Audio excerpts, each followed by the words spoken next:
Hello, it is Jackson Blue. We are here live at Holiday Jam backstage with Carly Pearce. Thank you for being here. Thank you for having me. We can't wait to have you on stage. You already did that exclusive sound check for some of our winners. How'd that go? Super fun. They got to see how awkward I am. But it was really fun. They were really sweet and sang along with me. So I have a question that you're starting to get like titles thrown on top of you, like It Girl, the new It Girl for country. Take me through the struggle that you went through from like 2 years ago, 3 years ago, whatever. Like when nobody really knew who you were and you were trying to get people to hear you and know who you were to where you are now. What was that like? Oh my gosh. I mean, take it a step back even farther than that. I moved to Nashville 10 years ago and cleaned Airbnbs and was a backup singer and had record deals and lost them.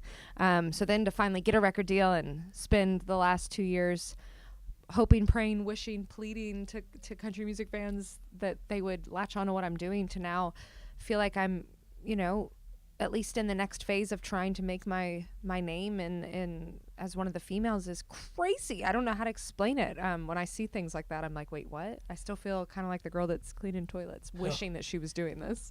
Do you ever feel, was there a point in that struggle, like where you felt like you were going to give up? Was there a point where you almost were like, okay, it's been this many years, it's not going to happen, and then sure. the lightning hit? For sure. But I think even in those low moments, there was something in me that knew I was supposed to do this. This is all I've ever wanted to do since I was a little girl. And I feel like each day, even through the horrible times, I knew that. I think that's super empowering for anybody that's watching, listening, who might be going through some stuff. Everybody's got their own thing, whether it's country music, it's whatever your job might be. If you think you're good and you want to go for it and you have those struggles where people are telling you no. Everyone told me no like 13 times each, so it can happen. That's awesome.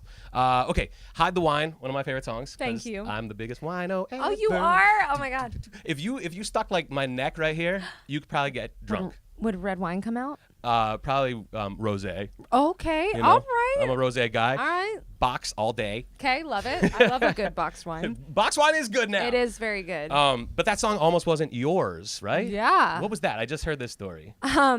Before I had a record deal, I had a publishing deal, and my publisher, who kind of helped me find my producer, Busby, his name is Daniel, and he was like, hey, I want to play you this song because I feel like this is a song that would resonate with you. And he played me the demo of Hide the Wine, and I was like, I don't have a record deal. I don't have any reason to have this song, but I have to have this song. And he was like, well, it's going to be on Little Big Town's record, but I wanted you to hear it. And I was mad. I was like, why did you let me hear this? He's like, because I think this is you, and this is a portion of your artistry that we need to find.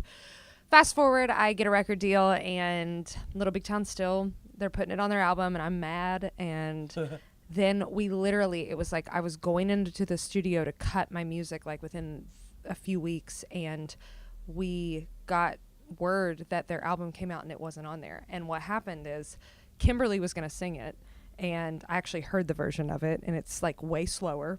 And Kimberly was going to sing it. She sang it. They had it on the record. Then she heard Beat Up Bible or Old Beat Up Bible that's on the record and wanted that more. So thank you, Kimberly, because that song like really was meant for me. Have you guys talked to each other about that? No, we haven't, but I need to talk to her about it. I wonder what she's thinking now. Like when she hears it, and it's a little more up tempo and stuff, a little ass kicking. Wow, that's a cool story. You and Michael Ray, what do you think about it? Like, I mean, like you're now. I mean, I know you're pretty public with your happiness. Pretty public? You're very public with your happiness, and it's very nice. Like it's something that I look at you guys and I'm like, damn, I got to work on my relationship. No, I'm just kidding. I love my wife and everything. But do you feel like everybody loves you guys so much and they love you together? Do you feel like that's a little creepy that everybody's getting so in your business? Or I guess you've put it out, so you got to expect it. I think when we started dating, we had to make the decision together of, we know we want to be together. We know that this is the real deal. Why not? Because of the kind of artists that we both are, which is we want fans to come along on our journeys. I'm very honest about my songs. I bleed my heart out every night and tell you everything that's ever happened to me, and if I've gotten too drunk or got my heart broken and all those things. And so to be able to celebrate love and celebrate it with somebody who completely understands what I'm going through, and we realize that we're going to take on each other's identities in kind of a way, and we love it. We wanted to celebrate and take fans, and they seem really happy for us, and we don't want to hide that. We want to celebrate love. And you're still that happy and everything, huh? Oh As my those God. pictures show. He's called me like 4 times since I've been. Yeah, we are. I love it. We are absolutely. All right, so that the happy. last question. Your new song deals with long distance relationships and stuff like that. Yeah. You deal with that all the time. I How do do. you make a long distance relationship work? And then we can wrap. Communication. Both people have to communicate, and you have to put in the effort. If I have a day off, it's not going home; it's going to him. Vice versa. We have to find unique ways to get to each other, and it doesn't make it hard. Well, I love him. When he was here, he's a great guy. I love you. I love that you guys are Thanks. together. I love your love. Thanks. Just like everybody Me else. too. Carly Pearce, Holiday Jam Backstage. Thank you for joining us. Thanks.